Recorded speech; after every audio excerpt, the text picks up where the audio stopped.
Hello friends, welcome back. आज हम class 12 के एसपी के चैप्टर 3 को हम कंटिन्यू करने वाले हैं। कंटिन्यू करने के पहले उसके पहले मैंने बहुत सारे इसके ऊपर वीडियो बनाया है। इफ़ आपने नहीं देखा तो प्लीज़ जाके हमारे चैनल में जाके चेक कीजिए, आपको मिल जाएगा। आज हम पढ़ने वाले हैं अलॉटमेंट ऑफ शेयर्स। बता दूं कि अलॉटमेंट ऑफ शेयर्स में इधर से देर अंडर तक नहीं है, एग्ज़ाम में नहीं आने वाला है। Now what is the allotment of shares? जब कंपनी कुछ शेयर्स को इशू करती है तब उसको कुछ प्रोविज़न्स को फॉलो करना पड़ता है। क्या है वो प्रोविज़न्स? आज हम इस लेक्चर में उसमें देखने वाले हैं। प्रोविज़न्स या उसको हम कंडीशंस भी कहते हैं, अलॉटमेंट ऑफ शेयर्स में क्या है वो इस लेक्चर में देखने वाले हैं। फर्स्ट ऑफ ऑल मैं चाहती हूँ कि एक बेसिक देखते हैं कि प्राइवेट कंपनी में आपको कितना मेंबर्स चाहिए, मिनिमम कितना, कोई बता सकता है? मिनिमम 2 आता है और मैक्सिमम 200। ओके, ये बहुत इम्पोर्टेंट है, ये एग्ज़ाम में आ सकता है। पब्लिक में बच्चे लोग पब्लिक में सुनो, मिनिमम होने चाहिए 7 मेंबर्स। ओके, मेंबर्स के बारे में बोल रही हूँ, डायरेक्टर्स के नहीं। और मैक्सिमम होने चाहिए अनलिमिटेड, मतलब कि कितना चाहिए उतना हम ले सकते हैं, बट मिनिमम 7 होने चाहिए, 6, 5 नहीं होना चाहिए। किस में? पब्लिक कंपनी में।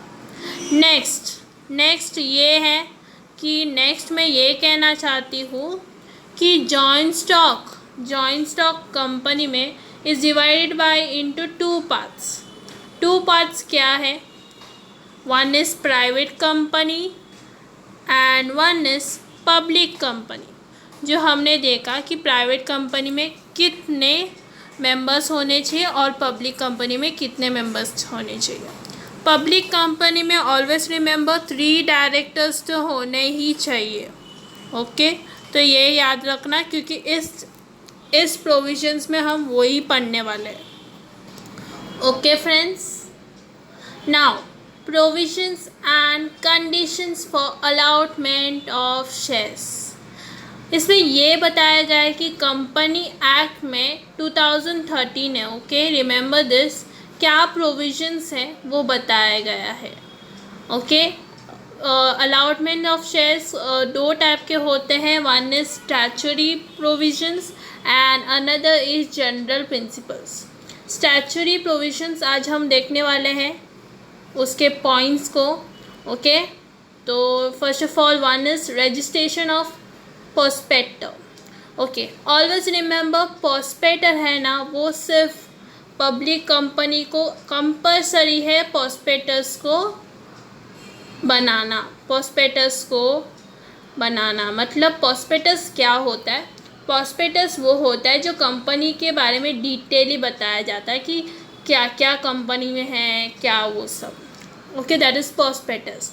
जैसे एग्जांपल दूँ, आप क्लासेस में जाते हो तो एडमिशन लेने के लिए आपको एक प्रोस्पेक्टस दिया जाता है कि उसमें बताया जाता है कि कितना स्टूडेंट्स कितने परसेंट आए हैं, फिर कौन कौन टीचर्स है, फिर अपने क्लासेस के ख़ास बात क्या है। वैसे ही कंपनी का प्रोस्पेक्टस होते हैं। एक प्रोस्पेक्टस होना चाहिए, ओके, क्योंकि उनको शेयर्स अलाउड करना है तो।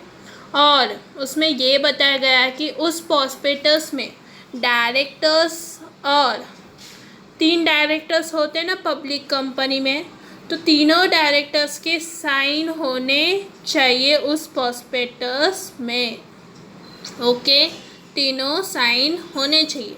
देखिए लास्ट लाइन में ऐसा बताया गया है कि देखिए तीसरा डायरेक्टर कुछ बार काम के लिए गया है तो 2 डायरेक्टर्स के साइन हो गए भी चलेगा, but if third director newly appoint नहीं है या कुछ काम के लिए बाहरली अर्जेंटली नहीं गया तो 3 डायरेक्टर्स की सिग्नेचर होने चाहिए। किस में? प्रोस्पेक्टस में। ओके, उसके बाद ही रजिस्टर होगा, अदरवाइज नो। नेक्स्ट आता है एप्लीकेशन मनी। एप्लीकेशन मनी में होता यूँ कि company act states that along with the application form the applicant has to pay minimum 5% of the nominal amount of shares such other amount specified by SBI। Okay जब company shares को allowed करना चाहती है तो उनको एक applicant form दिया जाता है।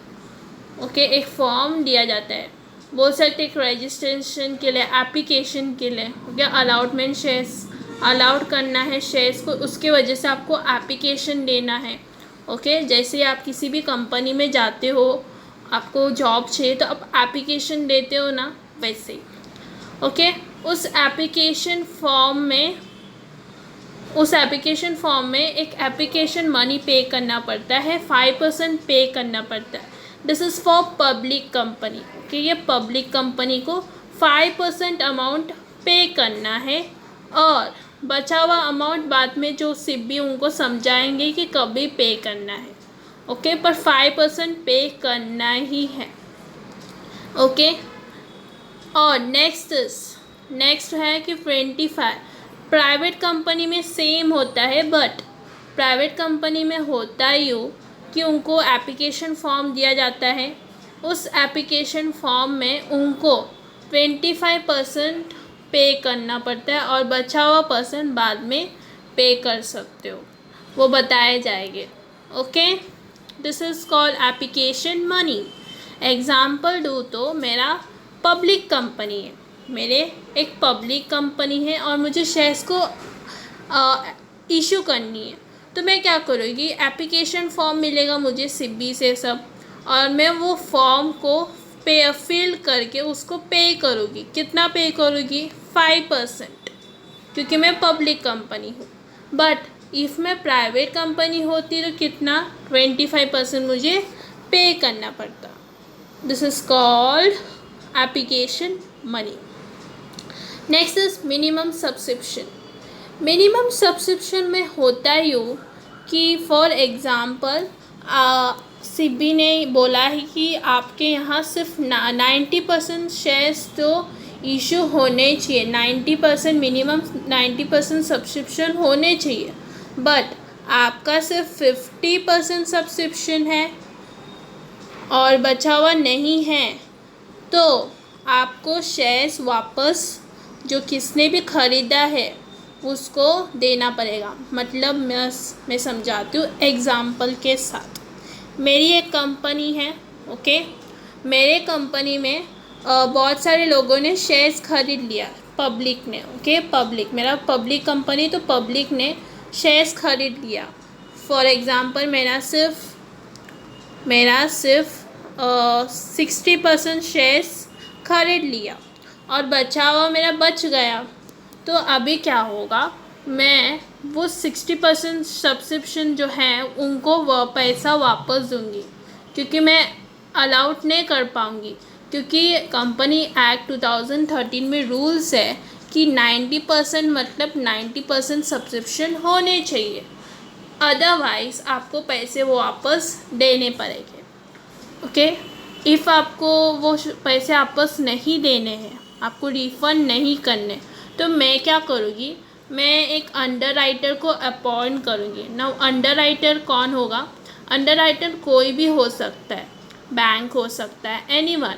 और वो क्या करेगा, वो है ना, वो मेरा शेयर्स लेगा, वो खुद खरीद लेगा, अदरवाइज़ वो जो बचा हुआ शेयर्स को दूसरे को बोलेगा कि ऐसा शेयर्स है तो प्लीज़ आप ख़रीद लीजिए।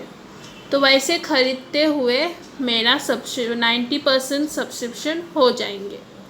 Okay this is the point of minimum subscription. मैंने ये फुल्ली डिटेल आपको एग्जाम्पल से एक्सप्लेन कर दिया। नेक्स्ट इज़ क्लोजिंग का सब्सक्रिप्शन लिस्ट।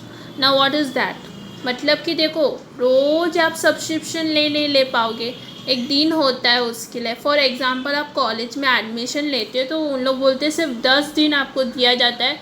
इस 10 दिन से इफ़ आपने एडमिशन नहीं लिया उसके बाद आप नहीं ले सकते, मतलब कि 10 डेज़ में ही लेना है आपको।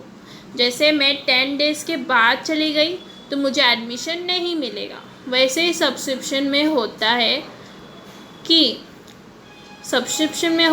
कि 3 दिन, ओके, 3 डेज वर्किंग डेज होना चाहिए, संडे नहीं आना चाहिए, छुट्टी के दिन नहीं आने चाहिए।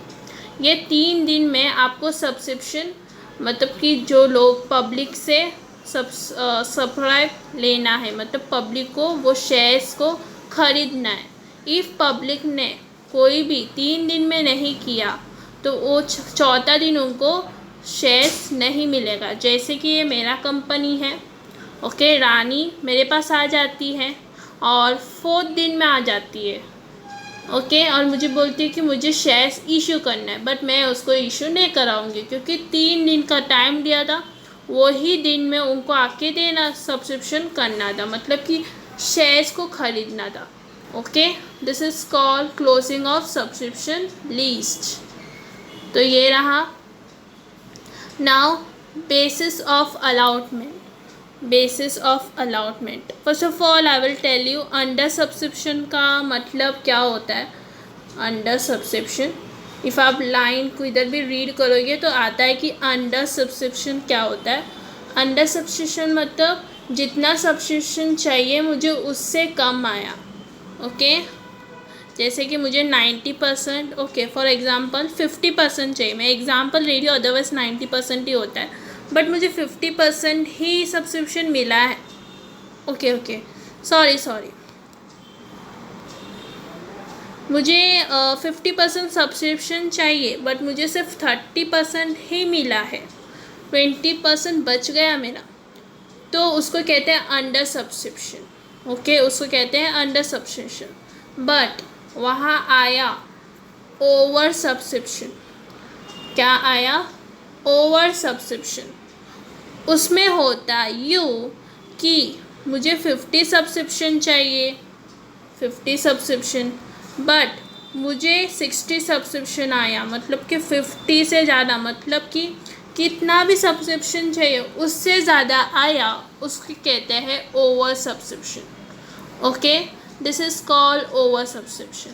तो इसमें यही बताया गया कि ओवर सब्सक्रिप्शन का मतलब यही है कि मुझे सब्सक्रिप्शन कितना चाहिए उससे ज़्यादा मिला, मतलब कि लोगों ने उससे ज़्यादा मुझे ख़रीद लिया। मतलब कि मेरा एक कंपनी है, ओके, पब्लिक कंपनी, और मुझे 90% सब्सक्रिप्शन चाहिए, मतलब कि 90% पब्लिक को मेरे से ख़रीदना ही है, मतलब पब्लिक मुझे ख़रीद लेंगी, तो टोटल 90% होना चाहिए, 90% इशू होना चाहिए।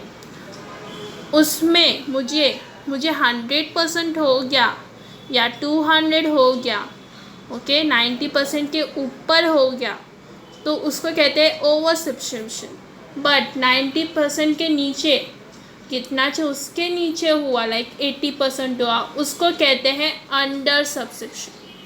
ओके, सो फिर नेक्स्ट पॉइंट में हम नेक्स्ट लेक्चर में permission to deal on stock exchange को पढ़ने वाले हैं। ओके, तो आज के लिए इतना ही। Thank you friends, and if you have any doubts, कि आपको कुछ डाउट्स आ रहा है, then please comment, okay, I will clear your doubts.